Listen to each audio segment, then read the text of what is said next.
Mimsi Delay, bonjour. Bonjour. Vous êtes la présidente du MEDEF de Nouvelle-Calédonie. Avec vous aujourd'hui, on va parler économie, essayer de voir un peu où on en est et vers quoi on se dirige. Vaste sujet. Partons déjà d'un constat global, si vous le voulez bien. Est-ce que vous pouvez nous dire où en est véritablement aujourd'hui le tissu économique calédonien? Combien d'entreprises ont fermé? Combien d'emplois perdus? Oui, on a un tissu économique qui est en grande souffrance, hein, ça n'a échappé à personne parce que chacun au quotidien vit en réalité les conséquences de ce qui s'est passé il y a un an. Sur la dernière année, on a effacé 15% de l'emploi salarié du secteur privé. C'est considérable, c'est plus de 12 000 emplois qui ont été détruits. C'est 800 entreprises qui ont fermé leurs portes, ont été détruites pour la plupart. Mais ça, c'est la partie un peu immergée de l'iceberg. La réalité, c'est que derrière, on a énormément d'entreprises en souffrance et qui sont malheureusement, pour la plupart, probablement condamnées à plus ou moins long terme. Donc ça, c'est extrêmement compliqué parce qu'il faut pouvoir les identifier, il faut pouvoir les suivre et on ne mesure pas encore, je pense, totalement l'ampleur des dégâts. Mais ce dont je suis convaincue, c'est que on va les vivre encore longtemps. Les conséquences vont longuement toucher la société calédonienne. Pour qu'on se rende bien compte, à échelle de la métropole, ça représenterait combien de gens au chômage, combien de structures détruites? On a fait cette comparaison, c'est l'équivalent de la destruction par exemple de tout le secteur aéronautique français du jour au lendemain. C'est presque 4 millions d'emplois détruits à l'échelle nationale. Hein. Si on prend ces comparaisons-là, c'est des milliers d'entreprises détruites en l'espace de quelques semaines. C'est quelque chose dont on ne peut pas se relever en réalité parce que l'entreprise a un rôle qui est parfois méconnu, qui est celui de financeur de notre système de protection sociale. Ça, c'est des choses qu'on connaît peut-être moins, au-delà des emplois, qui sont la première fonction évidente de l'entreprise. C'est aussi ce rôle de contributeur aux régimes sociaux. Et ça, je pense que ceux qui ont détruit malheureusement les entreprises ne le savaient pas. Et aujourd'hui, on en paye tous ce prix extrêmement lourd. Et les conséquences, en fait, se vivent en cascade, quelles que soient les communautés d'ailleurs ou les niveaux sociaux en Nouvelle-Calédonie. Oui, parce qu'on a eu Stéphane Renaud tout à l'heure en interview qui nous expliquait effectivement, il y a toute cette partie invisible, ce dont vous parlez avec cette phase immergée de l'iceberg. On ne se rend pas compte à quel point c'est tout notre modèle de société, notre protection sociale qui est aujourd'hui en péril. Mais le problème, c'est comme la filière nickel, ça fait tellement longtemps qu'on nous explique qu'on est au bord du gouffre, qu'on a du mal oui, une fois de plus, c'est-à-dire. Oui, on a un peu ce sentiment qu'on a crié au loup depuis longtemps, mais la réalité, c'est que les difficultés, bien sûr, existaient avant la crise du 13 mai, mais qu'elle nous a frappé à un moment où on était déjà fragile, ce qui, évidemment, c'est la double peine en réalité. Mais je reviens quand même sur la violence de ce qui s'est passé l'année dernière et la rapidité et l'ampleur des dégâts. Sur une société comme la nôtre, effectivement, il sera extrêmement compliqué de se redresser. On a besoin d'aide pour le faire, c'est incontestable, nos comptes sont en faillite, le budget des collectivités est en faillite, ça c'est la réalité. Et même si on a le potentiel de se redresser, dans tous les cas ça prendra du temps, ça c'est inévitable. Après, la société calédonienne, elle est un peu à deux vitesses. On a un secteur privé que j'ai évoqué, mais on a aussi une fonction publique qui est large, et pour laquelle la vie a finalement relativement peu changé depuis l'année dernière. Donc je pense qu'on se rend compte à des degrés divers des difficultés dans lesquelles on est plongé. En réalité, c'est quelque chose que les chefs d'entreprise et les salariés me remontent souvent. Je pense que vraiment, il y a un secteur privé qui est en immense souffrance. Pour ceux qui ont encore un emploi, il y a la peur de le perdre, tout simplement, parce que les chefs d'entreprise se maintiennent au prix d'efforts considérables, parfois au détriment même de leur propre rémunération, de leur salaire, etc., pour essayer de se maintenir à flot. Donc forcément, oui, ça génère beaucoup d'inquiétude, beaucoup d'angoisse. Et sans avoir en plus, je pense, complètement dépassé le traumatisme de ce qui s'est passé le 13 mai de l'année dernière, qu'on ne mesure pas encore non plus complètement sur le long terme. Fin juin, plus de chômage partiel. le gouvernement vient d'annoncer une loi, a priori, pour prendre le relais. De quoi il s'agit? Est-ce que ça suffira déjà? Alors, on y a travaillé avec le gouvernement. Il était important de sortir quelque part du chômage partiel qui était, on va dire, une béquille, on le sait, qui n'était pas tenable dans le temps, déjà parce qu'elle était extrêmement coûteuse et de deux, qu'elle ne permettait pas finalement de passer dans un certain nombre de cas des caps. Je veux dire, une entreprise, à un moment, elle doit se restructurer. Quand le marché en Nouvelle-Calédonie s'est effondré comme il l'a fait, il est illusoire de penser qu'on va pouvoir continuer de fonctionner de la même façon. En réalité, à un moment donné, il faut restructurer, il faut en effet potentiellement licencier une partie de son personnel, il faut réinventer sa façon de travailler, aller chercher des nouveaux marchés. Et c'est vrai qu'on a eu besoin de ce dispositif, il a été absolument nécessaire, on s'est battu pour le maintenir le plus longtemps possible. Mais aujourd'hui, on va le faire évoluer de deux façons. Le maintien dans l'emploi, c'est-à-dire essayer d'aider les entreprises qui maintiennent leurs salariés à minimum à temps partiel dans l'emploi. Et de deux, l'embauche en fait, parce qu'on essaie de se projeter dans une nouvelle phase. On a la reconstruction des bâtiments publics qui commence. Et l'idée, c'est de favoriser le retour à l'emploi en exonérant notamment de charges patronales les entreprises qui créent des nouveaux emplois. L'idée, c'est de retrouver un système le plus vertueux possible.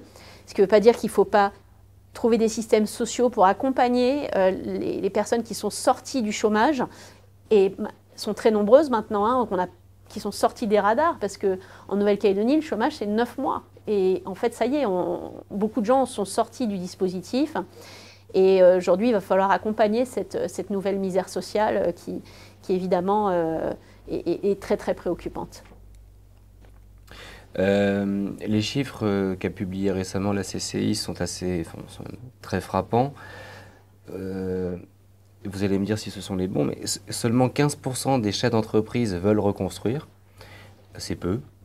47% hésitent, 38% refusent. On entend dire que le monde économique est en train de démissionner. Alors, il ne démissionne pas. Je dirais qu'il faut quand même saluer le courage du monde économique qui, le plus vite possible, a essayé de reprendre une activité dans des circonstances très, très compliquées. Maintenant, un chef d'entreprise, c'est quelqu'un qui doit se projeter vers l'avenir, hein, c'est clair. Aujourd'hui, on vit au jour le jour, ce qui, pour une entreprise, est pas bon. C'est-à-dire qu'on essaie juste de boucler la fin du mois, de payer nos factures, de payer les salaires, d'essayer d'avancer. On se projette dans le mois d'après en se disant « est-ce qu'on va tenir ?» La réalité, c'est que réinvestir dans ces conditions, alors même qu'on n'a plus d'assurance dans la plupart des cas, qu'on ne sait pas comment les choses vont évoluer. Il y a la question de la citoyenneté, du droit de vote qui commence à être très pesante pour de nombreux investisseurs. On ne sait pas en fait où veut aller notre territoire. Est-ce qu'on va être en tant qu'investisseur intégré? On a été durement frappé l'année dernière, on a été des victimes et on a été très surpris en fait que cette violence, elle se déchaîne contre l'entreprise. Et du coup, la question légitime, c'est est-ce que l'entreprise est encore la bienvenue en Nouvelle-Calédonie? Et ça, cette question, à un moment, il va falloir que collectivement, on y trouve une réponse. Donc oui, évidemment, les entrepreneurs sont pas décidés aujourd'hui. Ils attendent d'avoir une trajectoire plus claire face à eux. Maintenant, un chef d'entreprise qui a tout investi en Nouvelle-Calédonie, qui a son entreprise, sa famille, ben évidemment, il va essayer de survivre. Donc il va rester, il va essayer de continuer et d'avancer. Est-ce qu'il va réinvestir tout de suite? Ça, pas sûr. Moi, je crois vraiment que la Nouvelle-Calédonie a beaucoup, beaucoup de potentiel. Mais je veux être très claire, ce n'est pas parce qu'on a des ressources et du potentiel qu'on va s'en sortir. On va s'en sortir, pour moi, il y a deux chemins. On peut avoir énormément de ressources minières, touristiques, etc., et être pauvre, et être dans la misère. Il y a deux chemins. Il y a le chemin où on va vers une prospérité partagée, commune, et où on décide qu'on veut se relancer dans le développement économique et social. Mais il y a un autre chemin qui effectivement est celui du recul, et qui, à mon avis, se fera au détriment des populations, et ça, c'est malheureux. Comment est-ce que le monde économique et vous-même avez réagi à l'échec des discussions du conclave de Deva? Très durement. En fait, très durement, parce que je pense qu'il y a une fatigue accumulée, une tension accumulée. Et l'échec de cette séquence, alors il y a eu d'autres échecs avant, on sait que les discussions sont difficiles, Mais je dois reconnaître que l'échec de cette séquence a été très mal vécu. Parce qu'on considère qu'il y avait une responsabilité politique à prendre en compte la souffrance de la population. Et quelque part, l'échec de la discussion et finalement le fait que les deux camps restent relativement figés, que l'État finalement fasse des propositions avec peu de perspectives très tangibles sur le système économique et social de la Nouvelle-Calédonie, ça nous a beaucoup inquiétés en réalité. Moi, j'ai eu des retours très très négatifs des chefs d'entreprise qui en fait perdent confiance en fait dans la possibilité de trouver une solution d'avenir. Et je reviens à ce que je disais tout à l'heure, nous sans perspective sur l'avenir, eh bien c'est compliqué. Et c'est pour ça qu'on est d'une certaine façon à la croisée des chemins et qu'il y a une responsabilité de la parole politique de nous donner de l'espoir pour l'avenir. Est-ce qu'on a un espoir tous ensemble dans ce pays avec un développement économique et social ou est-ce qu'on n'en a pas? Et aujourd'hui, on a besoin de paroles politiques fortes à ce niveau-là. Pas de l'État d'ailleurs, éventuellement, pas que de l'État. L'État a un rôle évidemment, mais des parties prenantes, indépendantistes ou non indépendantistes du reste. Même si j'aime pas trop la logique de bloc, je pense qu'à un moment, on a besoin d'une parole rassurante. Et cette parole rassurante, on l'entend peu. Ouais, pour le coup, on est un peu entre les mâchoires de ces deux blocs. C'est ça un peu l'impression d'avoir encore sacrifié le développement et l'économie au nom d'idéologies politiques. Parce qu'on n'y comprend plus rien, parce qu'en fait, faudra nous expliquer un jour la différence entre souveraineté partagée et autonomie la plus large possible. À part jouer sur les mots, quand on est un peu pragmatique et quand on est chef d'entreprise, on a quand même du mal à comprendre qu'on n'arrive pas à dépasser cette idéologie-là, ce symbolisme-là. Je dirais que moi non plus, j'y comprends rien, parce que la réalité et le débat, il se fait beaucoup sur l'exercice des compétences. Qui exerce les compétences, on a l'impression que c'est la seule chose qui compte. Mais la question, ce n'est pas qui les exerce, c'est comment on les exerce et comment on les finance. Je vous prends l'exemple de l'éducation, par exemple. Quand il y a eu l'étude en 2021 sur les aspirations de la société calédonienne, les Calédoniens, quelle que soit leur sensibilité politique, du reste, ils disaient plusieurs choses. Ils disaient, nous, on veut une bonne éducation pour nos enfants. On veut la sécurité, on veut la santé, et puis voilà, on veut une citoyenneté qui soit claire. Ça, ils l'ont tous dit. L'enseignement secondaire, c'est une compétence qui a été transférée à la Nouvelle-Calédonie, mais qu'on ne finance pas. C'est 50 milliards de francs par an de rémunération des professeurs. Qui nous explique, et on a posé cette question au ministre, on a posé cette question à nos partis, mais qui va financer cette compétence demain avec une plus grande autonomie? Est-ce qu'on en est capable? Aujourd'hui, je n'ai pas la réponse. On est en train d'essayer de trouver un nouveau système fiscal pour la Nouvelle-Calédonie. On a déjà énormément de mal à voir comment on va financer la santé, mais l'éducation. Et je le dis clairement, sans éducation, un territoire ne peut qu'aller plus mal. La réalité, c'est que l'éducation, ce n'est pas contre la culture.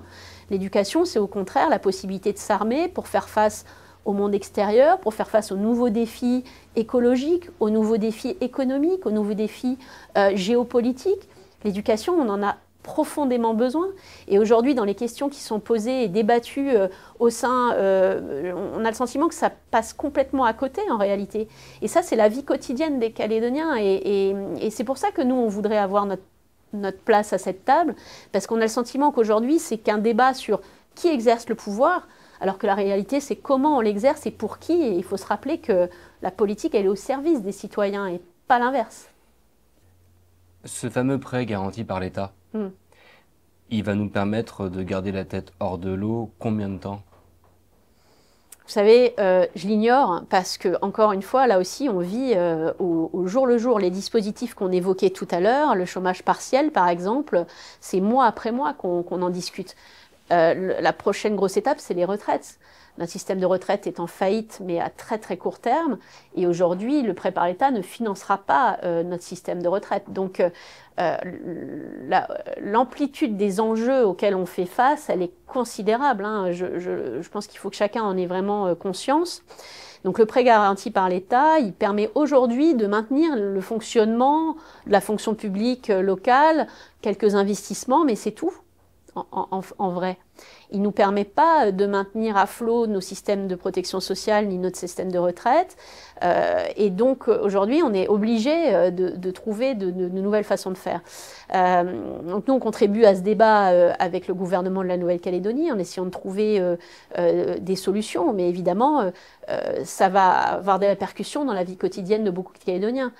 Mais nous, un débat qu'on porte aussi, c'est le coût de notre fonction publique. C'est l'éléphant au milieu de la pièce. La Calédonie, sur le long terme, ne pourra pas continuer avec le niveau de dépenses publiques qu'elle a aujourd'hui. Il faut absolument que cette réflexion aussi soit mise sur la table de façon à ce qu'on puisse envisager quelque chose de soutenable. Parler d'indépendance ou même de plus grande autonomie aujourd'hui, pour nous, ça semble presque lunaire en réalité face aux défis économiques et sociaux auxquels on fait face. Parce que la réalité, c'est qu'on est dans une situation économique et sociale qui est catastrophique. Donc, ces sujets-là doivent être débattus. On attend, nous, des réponses beaucoup plus claires, en fait, du monde économique là-dessus. Et je pense que c'est là qu'il faut qu'on aille. Parce qu'on a un peu le sentiment de vivre aujourd'hui dans deux mondes qui ne se comprennent plus du tout et qui ne vivent plus du tout le même quotidien. Je veux dire par là que le monde du privé, et je pense aux particuliers, enfin non, je pense à tout le monde d'ailleurs, mais le monde du privé, mais également les TPE, les patentés, se plient en 6 pour essayer de s'adapter, revoient leurs tarifs à la baisse, entre guillemets, reviennent à une économie normale. Tandis qu'en face, on a le sentiment qu'on maintient sous perfusion une fonction publique qui était déjà obèse. Et ça commence à créer de sacrées distorsions d'appréciation de la réalité. Alors, il ne faut surtout pas mettre tout le monde dans le même sac. Et oui, on va aller vers ces amalgames à un moment donné. Il ne faut pas faire d'amalgame et opposer les deux. On a besoin de fonction publique. Je l'ai dit tout à l'heure, la priorité des Calédoniens, et c'est eux qui le disent, c'est la santé, l'éducation, la sécurité. Dans ces 3 domaines, la fonction publique est mise sous pression très très forte, on le sait bien. Nous, ce qu'on questionne, c'est plutôt notre organisation institutionnelle et du coup son coût, c'est-à-dire la multiplication des échelons qui font que pour résoudre une problématique réglementaire, vous allez avoir 4 échelons différents là où il aurait fallu en avoir un seul. Et donc ça, à la fin de la journée, évidemment, ça multiplie le nombre d'intervenants et ça donne une fonction publique qui est pléthorique dans certains domaines, mais surtout, en fait, nous, on fait ce lien-là avec les échelons institutionnels calédoniens. Dans les domaines, je vous dis, de la sécurité, de la santé, de l'éducation, les besoins sont importants et il ne faut absolument pas opposer les deux mondes à ce niveau-là. En revanche, il faut se poser la question de notre système institutionnel et de son coût, et puis de la rémunération, effectivement, de la fonction publique, sans pour autant dire que du jour au lendemain, on va baisser les salaires de la fonction publique. Mais pourtant, dans le privé, du jour au lendemain, ça a été le cas. Oui, ça a été le cas. Mais on pourrait absolument revoir les grilles et ne pas réembaucher à l'avenir au même niveau de rémunération notre fonction publique et donc gérer sur du plus long terme ces situations-là. Donc oui, ces débats-là, ils sont indispensables parce que la réalité, c'est qu'on n'aura aucune autonomie fiscale, économique, tant qu'on n'aura pas résolu cette équation-là.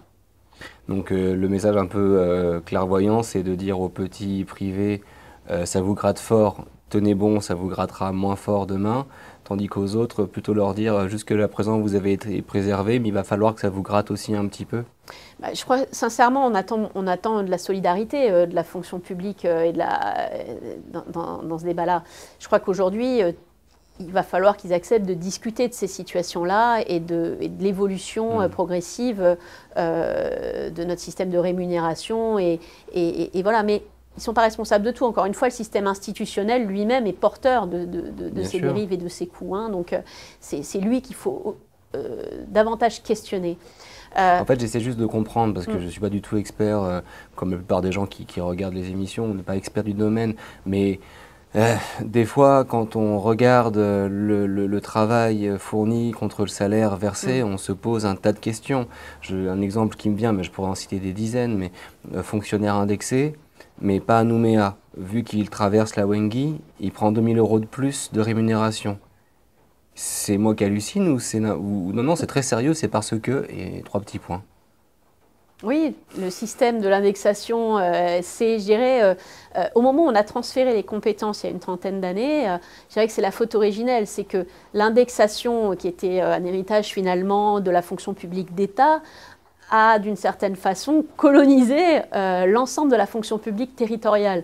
Et c'est là qu'on s'est retrouvé enfermé finalement dans ce piège qui est de surrémunérer notre fonction publique, qu'elle soit territoriale ou d'État, et ce qui fait qu'aujourd'hui, il est illusoire de penser qu'on va pouvoir seul financer une fonction publique déjà trop nombreuses, mais aussi beaucoup plus chères que, ce que paye la métropole ou encore même la Polynésie française.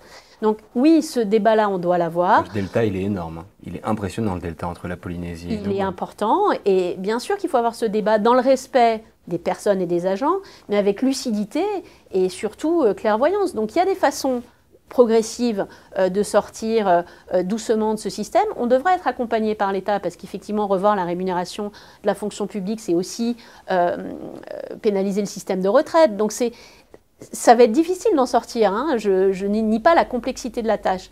Mais là, si on doit être accompagné par l'État sur un sujet, je pense véritablement que celui-là est structurant parce que si on ne le fait pas, eh bien, de toute façon, il est illusoire de penser qu'on puisse avoir une quelconque autonomie dans l'avenir et retrouver un niveau d'attractivité pour ce territoire qui soit correct. Parce que l'attractivité et faire revenir de nouveaux investisseurs en Nouvelle-Calédonie, ça va passer aussi par une politique fiscale attractive, par des charges sur les entreprises qui soient réduites, parce qu'il va falloir maintenant réamorcer la pompe. Et pour cela, il faut qu'on ait un système qui soit finançable, tout simplement. On estime à 10 000 départs l'an dernier, en 2024.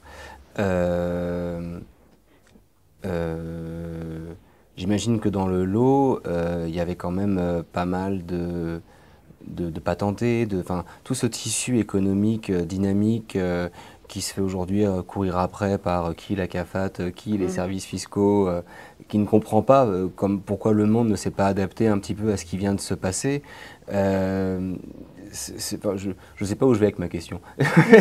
Non, mais je crois que si, vous voyez à peu près où je veux en venir, quoi. C'est-à-dire que, parce que je fais partie du lot, c'est-à-dire cette espèce de comment dire, de micro, de tissu économique, de TPE ou d'entreprises individuelles ou de patentés, qui étaient là depuis des années à courir pour essayer de rattraper le niveau de vie médian, en grande partie dopé par la fonction publique dont on vient de parler, et qui là ont envie de jeter l'éponge. Et je ne vous cache pas, depuis le conclave de Deva, ont déjà remis un pied dans l'avion, parce qu'à ce tarif, on est nombreux à vouloir lâcher l'affaire, quoi. On a l'impression qu'on n'en verra jamais le bout.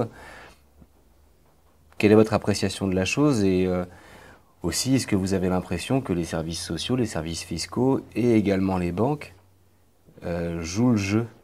Alors, c'est vrai qu'on a un tissu et de façon générale de TPE, de travailleurs indépendants de Nouvelle-Calédonie qui est très important. Je veux dire, c'est les forces vives de la Nouvelle-Calédonie, elles sont là. Je veux dire, 90% des entreprises en Nouvelle-Calédonie, c'est des TPE. C'est pas des grands groupes, hein, soyons très clairs. On a quelques gros groupes, mais l'essentiel de l'entrepreneuriat en Nouvelle-Calédonie, c'est du travailleur indépendant, de l'artisan et de la TPE. Donc c'est vers eux qu'on essaie de se tourner. La réalité, c'est qu'au moment où les emplois ont disparu, où l'activité a disparu, il n'y avait pas de filet de sécurité pour ces catégories de population. C'est-à-dire qu'on s'est retrouvé finalement avec la nécessité de baisser les rémunérations, un carnet de commandes vide et des compétences. Parce que je répète, un travailleur indépendant, c'est quelqu'un qui vit de sa compétence, qui travaille de façon considérable généralement, qui ne compte pas ses heures, et qui finalement est relativement embauchable ailleurs. Et donc c'est pour ça que les premiers départs et l'essentiel des entreprises fermées, c'est des entreprises, c'est des travailleurs indépendants en fait, c'est des patentes qui ont été résiliées. Hein. La plus grande quantité, c'est de la patente. Parce que finalement, ces forces vives-là, on les perd. Tout simplement parce que c'est les premiers à partir, avec certaines professions libérales. On a évidemment cité les médecins, évidemment, ça c'est très visible. Mais la perte de compétences au niveau des travailleurs indépendants et des artisans en Nouvelle-Calédonie, elle est considérable. Et ça, on le paiera demain aussi.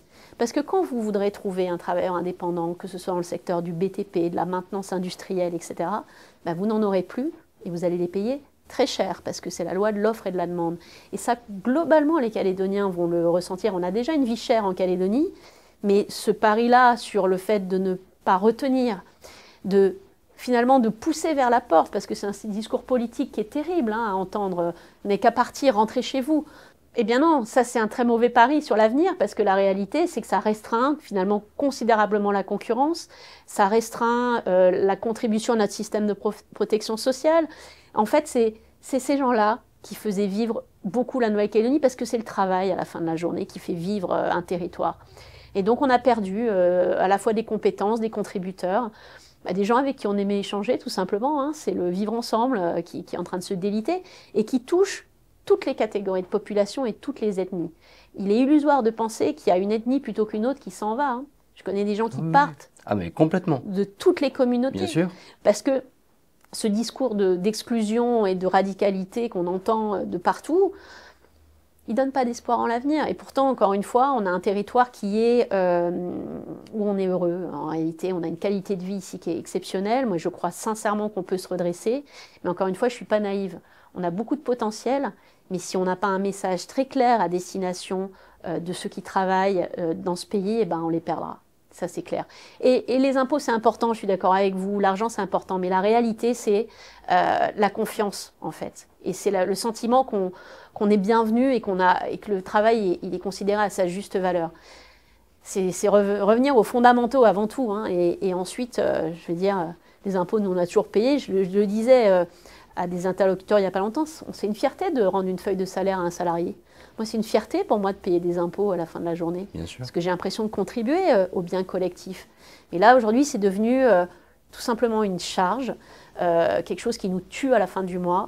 Et si en plus le discours c'est partez, évidemment là, ça fait 15% d'entrepreneurs qui veulent réinvestir, quoi. Des entrepreneurs qui souvent sont appelés à contribuer à la protection sociale, alors que c'est eux les premiers à ne jamais avoir le droit d'être malades. Ça c'est clair, c'était le gros débat qu'on avait eu sur le RUAM, mais la réalité c'est que c'est une expression qu'on a tellement entendue qu'on ne sait plus très bien ce qu'elle signifie. Je compte sur vous pour nous aider à mieux comprendre. Qu'est-ce qu'on appelle une économie de comptoir ? Alors j'aimerais bien le savoir, parce qu'en fin de compte, ce terme il est repris à toutes les sauces. C'est ça. Pour certains, c'est associé à des vieilles familles calédoniennes qui importaient des biens à l'époque où la Calédonie était encore relativement peu développée. Aujourd'hui, c'est le symptôme d'une économie parfois où il y a une forme de clientélisme qui s'est peut-être progressivement intégré avec des règles un peu sur mesure en fonction des affinités des uns avec les autres. Je ne sais pas ce que c'est exactement une économie de comptoir. Tout ce que je sais, c'est qu'il faut qu'on redéfinisse un modèle économique dans lequel tout le monde puisse avoir la possibilité d'exprimer son talent et envie d'investir. Je pense que la Calédonie a beaucoup de potentiel, je l'ai déjà dit. On a la fréquentation touristique la plus faible du Pacifique, alors qu'on est un des plus beaux territoires du Pacifique, c'est la réalité du monde, l'univers. On a une agriculture, alors qu'on a un espace considérable qui a reculé ces 30 dernières années. C'est pas neutre, je veux dire, on produisait plus il y a 30 ans, il faut quand même le faire, bien sûr. Donc aujourd'hui, on a évidemment la métallurgie, mais qui nous a peut-être un peu étouffé. En tout cas étouffer les énergies dans un certain nombre de secteurs. Mais bon, la métallurgie, aujourd'hui, ça fait vivre une grande partie de ce territoire, et notamment des travailleurs indépendants qu'il ne faut pas oublier. Donc, je dirais qu'il faut juste réfléchir il ne faut pas opposer les entrepreneurs calédoniens les uns avec les autres en réalité.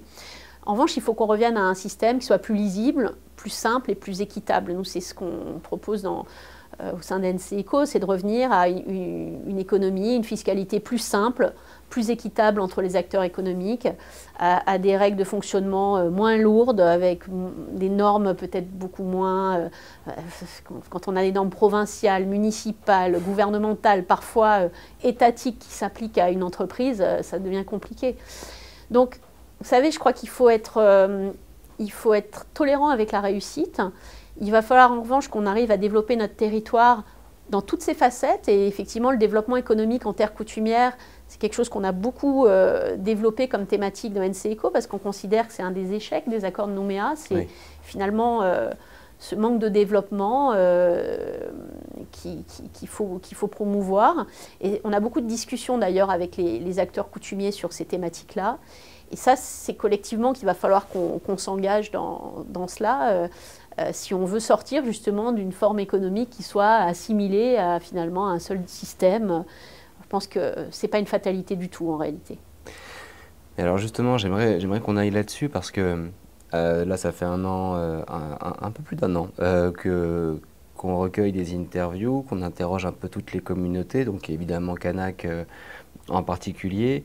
Et c'est quelque chose qui m'aura quand même beaucoup marqué, c'est que je mets de côté les responsables politiques ou ceux qui font de la culture, mais si je me concentre véritablement un peu plus sur le secteur privé, j'ai l'impression que, enfin j'ai pas l'impression, je me rends bien compte que on démarre une interview sur l'identité, on pose des questions sur l'identité, et la fin de la réponse, c'est l'économie.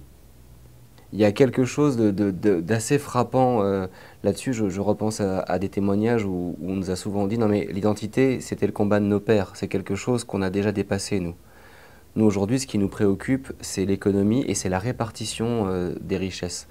Quel poids les inégalités qui sont criantes en Nouvelle-Calédonie ont eu, selon vous, dans les émeutes de l'an dernier ?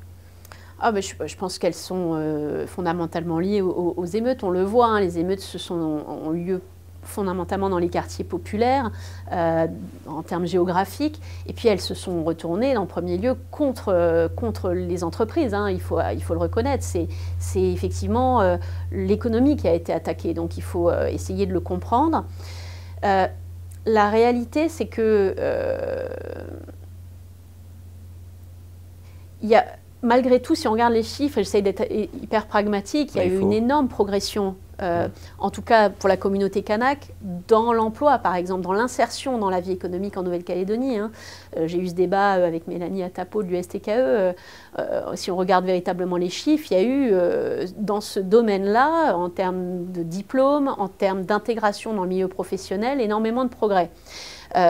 En revanche, effectivement, on peut améliorer encore certaines choses, mais je le dis encore aujourd'hui, on ne peut pas tout attendre de l'entreprise, il faut aussi créer les conditions de sa propre activité. Donc c'est un peu le débat qu'on a aujourd'hui, et notamment sur le développement économique en terre coutumière. Parce que on compare par exemple le système maori avec le système coutumier kanak. Le poids de l'économie en terre coutumière en Nouvelle-Calédonie, c'est 1% de la création de valeur en Nouvelle-Calédonie, c'est 15% chez les Maoris, avec des systèmes coutumiers relativement comparables. Donc la question, c'est comment est-ce qu'on peut réfléchir à ça ensemble, et donc on a beaucoup travaillé avec la Nouvelle-Zélande là-dessus. Il y a un voyage d'études qui va avoir lieu début juillet. Ça, c'est le fruit de 3 ans de négociations pour obtenir ce voyage d'études, pour justement mettre en relation des coutumiers maoris et des coutumiers kanak pour imaginer comment, et regarder déjà ce qui se passe dans notre région, comment ce développement économique, avec des valeurs de coutume, avec des valeurs communautaires, eh ben, il est harmonieux et il fonctionne. Parce qu'en réalité, les situations sont assez comparables, que ce soit dans le temps ou dans l'approche de l'économie. Donc, moi, j'ai beaucoup d'espoir dans cet exemple-là et ces échanges-là avec notre bassin régional. Je pense qu'on peut y arriver, parce que sinon, on ne peut pas juste rester dans une position de victimisation. Je pense que la fierté, elle doit aussi se construire par le fait d'avoir des réalisations concrètes de succès. J'ai été très triste quand l'usine de Santal de Jean Waïkédré de Marais a brûlé. On ne sait pas exactement ce qui s'est passé, mais elle a brûlé, cette usine. Cette usine, c'était le symbole éclatant d'une réussite économique en terre coutumière qui impliquait l'ensemble de l'île, etc. C'est dommage. Je veux dire, ça aussi, ça m'a fait mal, par exemple. C'est quelque chose qui m'a frappé, qui m'a touchée. Donc j'espère sincèrement qu'on va pouvoir, évidemment que cette usine va pouvoir redémarrer. Il y a également des projets dans le miel à Lifou, la casse du miel, qui sont des super projets.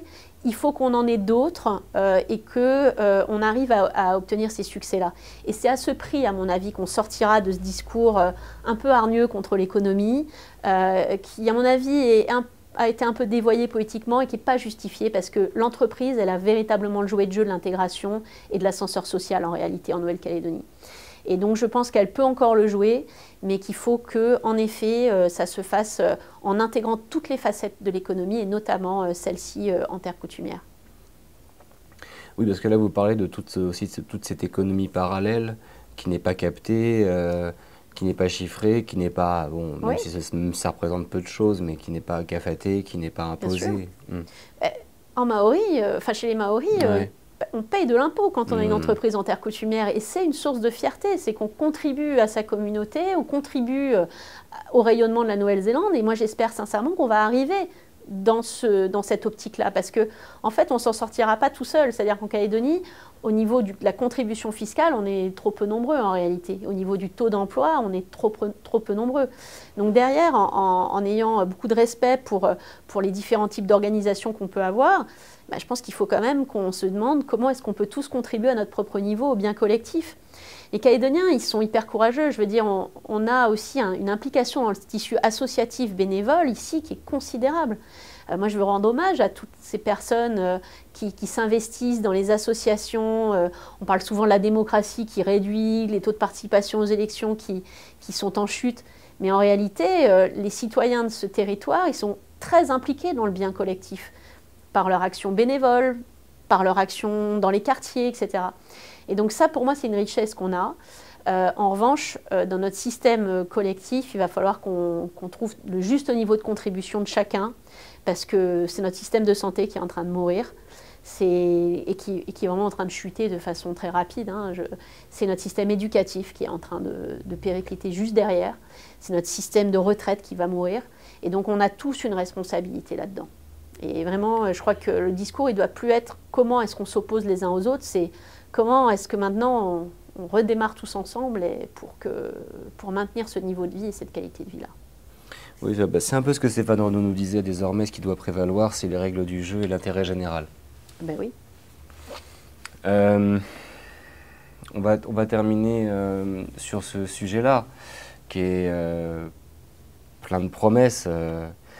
La démocratie participative qui a été initiée par le Congrès de la Nouvelle-Calédonie, qui n'en est qu'à ses débuts, mais qui est intéressant comme process. Non pas là, pour le coup, je rebondis sur ce que vous disiez, non pas pour s'opposer aux politiques, mais au contraire pour les accompagner, parfois les éclairer, parfois même leur servir d'appui pour aller au bout de réformes qui n'ont jamais été menées à terme. Quel regard vous portez sur cette initiative du Congrès? Quel garde-fou vous auriez tendance à mettre en avant pour que ça puisse vraiment fonctionner? Moi, j'y suis très favorable. J'ai évoqué l'exercice de la démocratie et avec tout le respect pour le système démocratique, je suis totalement démocrate évidemment, on voit bien que les élections ne passionnent plus véritablement les foules. En revanche, on a une société civile qui est hyper active. En fait, on sent que les citoyens s'impliquent sur le terrain, dans différents secteurs de la vie publique, et cet engagement, il est là. Donc ça veut bien dire qu'il y a une citoyenneté au travail et en action. Donc je pense que globalement, notre système démocratique, il doit s'appuyer sur cette évolution de la société et sur ces énergies-là. Et donc oui, il faut écouter le monde associatif, oui, il faut écouter le monde économique et le monde salarial, le monde des salariés. Parce qu'en réalité, nous, on est ancrés dans le quotidien. Et oui, il faut des gens qui votent les lois et qui les écrivent, il en faudra toujours, mais on doit trouver ce moyen de consulter davantage la population sur les questions qui la touchent de près.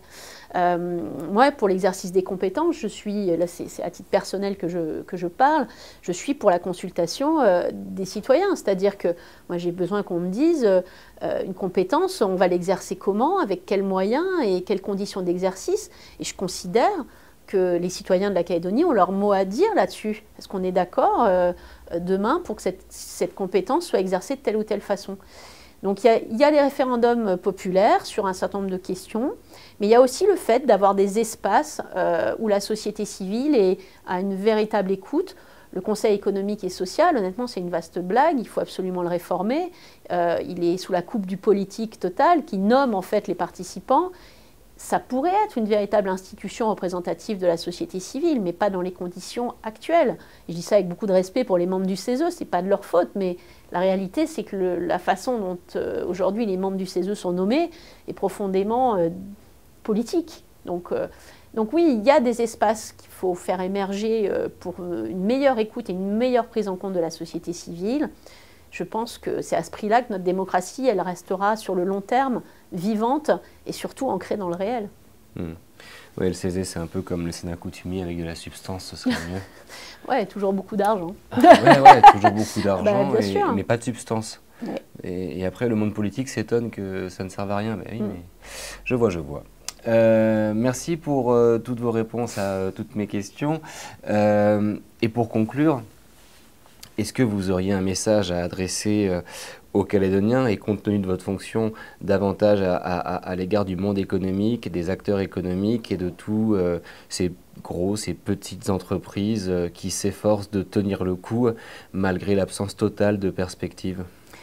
J'ai envie de leur dire de continuer évidemment d'y croire, mais sans naïveté. C'est-à-dire que le potentiel de la Nouvelle-Calédonie, il est là. Je pense sincèrement que notre territoire, on pourrait y vivre ensemble très heureux, avec toutes les communautés et une prospérité très claire. Mais sans naïveté, et je pense que je les invite à s'engager pour faire entendre leur voix tout simplement dans le débat public, parce que renoncer au débat public, c'est renoncer justement à cette capacité d'être entendu. Et aujourd'hui, on a besoin d'être entendu dans le débat public plus que jamais, parce qu'il faut porter cette voix-là. La prospérité, elle n'est pas acquise, hein, et je le dis à tout le monde. Ce n'est pas parce qu'on a des ressources qu'on va y arriver. On y arrivera si on décide tous ensemble de se donner les moyens d'y arriver, parce que la prospérité, ça ne se décrète pas. C'est du travail au quotidien, c'est se lever le matin, c'est contribuer, payer effectivement des impôts, payer des salaires. Et c'est comme ça qu'on construit un territoire, un pays. Donc il faut s'engager, je crois, à ce moment de l'histoire de notre territoire.